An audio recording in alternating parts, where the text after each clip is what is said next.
28 ইঞ্চি বক্তার আগমন, লিল্লাহে তাকবীর। দেখছেন পিছনের দিকে তাকান, আমার দিকে তাকান, কোরআনের দিকে তাকাবেন, আলেম ওলামার চেহারার দিকে তাকাবেন, আপনার গুনাহ মাফ হয়ে যাবে। সুবহানাল্লাহ বলেন। নবী বলছেন মান সাফানি মান ফাকাদ সাফানি ওয়া মান সাফানি কানা মাই ফিল জান্নাহ। নবীজি বলেন আমি নবীর সাথে মুসাফা নয়, একজন আলেমের সাথে, নাইবে নবীর সাথে, একজন আলেমের সাথে মুসাফা করবা তো আমি নবীর সাথে মুসাফা করা। একজন আলেমকে বুকে জড়িয়ে ধরবা, আমি বিশ্ব নবীকে বুকে জড়িয়ে ধরা। একজন আলেমের মেহমানদারি করবা, আমি বিশ্ব নবীর মেহমানদারি করা। একজন আলেমকে সম্মান করবা, আমি নবীকে সম্মান করা। মান সাফা আলিমান ফাকাদ সাফানি ওয়া মান সাফানি কানা মাই ফিল জান্নাহ। চিৎকার দিয়ে মুসলমানে বলুন আল্লাহু আকবার। যারা আলেমদেরকে সম্মান করলো, ইজ্জত করলো, মুসাফা করলো, মুআনাকা করলো, বুকে জড়িয়ে ধরলো, আল্লাহর নবী বলেন কানা মাই ফিল জান্নাহ। হাসরের ময়দানে আমি নবীর সাথে তারা আল্লাহর জান্নাতে চলে যাবে। লাভ না লস? আলেমের চেহারার দিকে যত তাকাবেন তত সওয়াব। আমার ভাইরা এবার আসেন, ঈমানটা কি জিনিস বোঝাচ্ছিলাম। আল্লাহ এক। আল্লাহ কয়জন? সবাইকে বলতো আল্লাহ কয়জন? আল্লাহ কয়? আল্লাহ এক, আল্লাহ একক, আল্লাহর কোনো শরীক নাই, আল্লাহর ছেলে নাই, আল্লাহর মেয়ে নাই, আল্লাহর স্ত্রী নাই, আল্লাহ কাউরে থেকে জন্ম নেন নাই। ঠিক না বে? ঠিক। বলতে হুজুর কেমনে? আল্লাহ সূরা ইখলাসের মধ্যে বলেন কুল হুয়াল্লাহু আহাদ আল্লাহুস সামাদ লাম ইয়ালিদ ওয়া লাম ইউলাদ ওয়া লাম ইয়াকুল লাহু কুফুয়ান আহাদ। আল্লাহ এক, আল্লাহ একক, আল্লাহর উপর ঈমান আনলাম। আল্লাহ এক, আল্লাহ একজন নবী পাঠাইছেন, তার নাম হচ্ছে মুহাম্মাদুর রাসূল সাল্লাল্লাহু আলাইহি ওয়াসাল্লাম, আল্লাহর বান্দা ও রাসূল। এবার আসেন আল্লাহর উপর ঈমান আনলাম কেমন? ওরে বাংলার মুসলমান, সহজ সহজ ঈমান এনে লাভ নাই, ঈমান আনার মতো ঈমান আনতে হবে। যদি আনতে পারেন তাহলে লাভ কি? সর্বপ্রথম কোরআন থেকে দলিলটা দিয়ে যাই। সূরা বাকারা আল্লাহ বলেন আল্লাহু ওয়ালিয়ুল্লাযীনা আমানু ইউখরিজুহুম মিনাজ যুলুমাতি ইলান নূর। আল্লাহু ওয়ালিয়ুল্লাযীনা আমানু, আল্লাহর উপর যারা ঈমান এনেছেন আল্লাহ তাদের জন্য ওলি হয়ে যান, গার্জিয়ান হয়ে যান, অভিভাবক হয়ে যান। আল্লাহ বলেন আল্লাহর উপর যারা ঈমান এনেছে, ঈমান আনার পরে কোরআন বিধান যারা মেনে নিয়েছে, অর্থাৎ আল্লাহর হুকুম আহকামগুলো যারা মেনে নিয়েছে, আল্লাহ বলেন ইখরিজুহুম মিনাজ যুলুমাতি ইলান নূর। আমি আল্লাহ তাদেরকে অন্ধকারের পথ থেকে আলোর পথে নিয়ে আসি। অর্থাৎ জাহান্নামের জাহান্নামের পথ থেকে কোন পথ?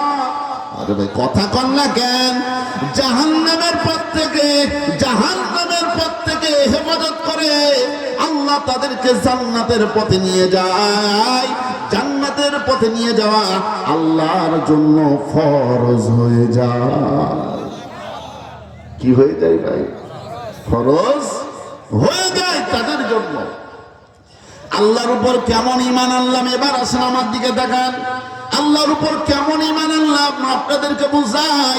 ওরে বাংলার মুসলমান, প্রথমে আপনাদেরকে প্রশ্ন করলাম ঈমান কেমন আনলাম? আল্লাহর উপর কেমন ঈমান আনলাম?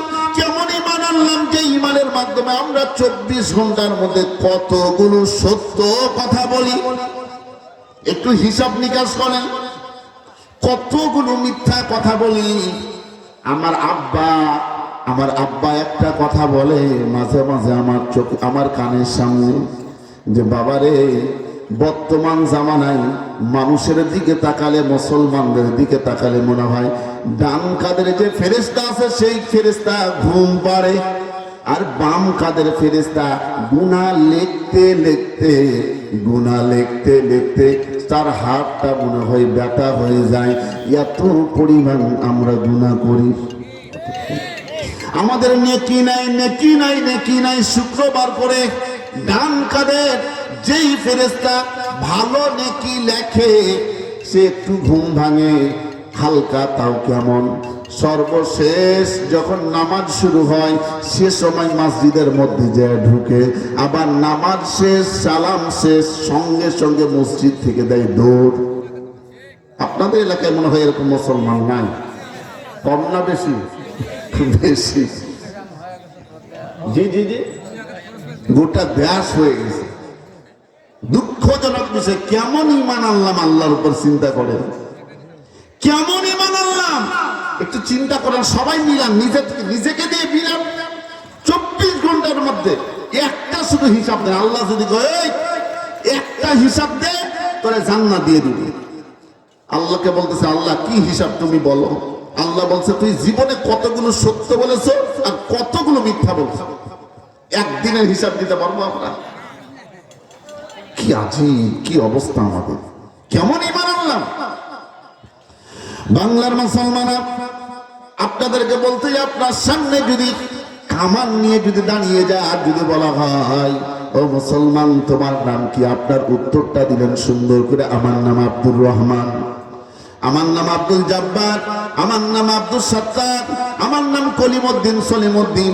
আপনার নাম বলার পরে বলতেছে তুমি মুসলমান, তুমি ছেড়ে দাও, তুমি খালি বলবা জয় শ্রীরাম, জয় শ্রীরাম, হরে কৃষ্ণ হরে বল।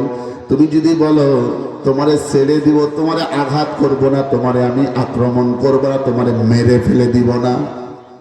আমাদের যে ঈমানের অবস্থা, বেশিরভাগ মানুষ মনে হয় ঈমান থাকবে না, যাবে। কথা কন না কেন? তাহলে কেমন বাংলাদেশের মানুষ? আপনাদেরকে প্রশ্ন করলাম, এবার ইন্ডিয়ায় যায়, ইন্ডিয়ার মুসলমানদেরকে এবার প্রশ্ন করি। প্রশ্ন করবেন, দরকার আছে না? কেমন ইন্ডিয়ার মুসলমান, তাদের ঈমানটা কেমন এবার দেখেন। ইন্ডিয়ার মধ্যে যাওয়ার পরে ও বাংলার মুসলমান, গত যে রোজার ঈদ গেল, রোজার ঈদ, রোজার ঈদ আপনার বলেন না রোজার ঈদ, রমজান মাসে রোজা রাখার পরে রাত্রিবেলা সন্ধ্যার পরে অর্থাৎ রাত্রিবেলা একটা গরু জবাই করা হলো। জোরে বলেন কি? গরু জবাই করা হলো। আমাদের আত্মীয় স্বজনের কথা বলছি, বাইরের মানুষ নয়, আমাদের রক্তের সম্পর্ক। গরু জবাই করা হলো। গরু জবাই করার পরে পরের দিন ঈদের দিন সকালবেলা ঈদের নামাজ পড়ে আসার সময় একটা বাড়ির মধ্যে খোলা মাঠে ঈদের নামাজ নয়, একটা বাড়ির মধ্যে ঈদের নামাজ কয়েকজন মিলে পড়ে, 5 জন মিলে আসার সময় উগ্রপন্থী হিন্দুরা সামনে দাঁড়ায় যায়। দাঁড়ানোর পরে বলে তোমরা কি রাত্রিবেলা গরু জবাই করেছো? কয় হ্যাঁ করেছি। কারণ কোন মুসলমান তো জবান দিয়ে মিথ্যা কথা। আরে ভাই বলতে পারে? ভাই বলা যায়? কি বলা যায় বলো? কি বললাম? মনে আছে না? ভুলে গেছে, ভুলে গেছে। মুসলমান ভাই, গরু জবাই, কয় গরু জবাই করেছি। এমন সময় বলে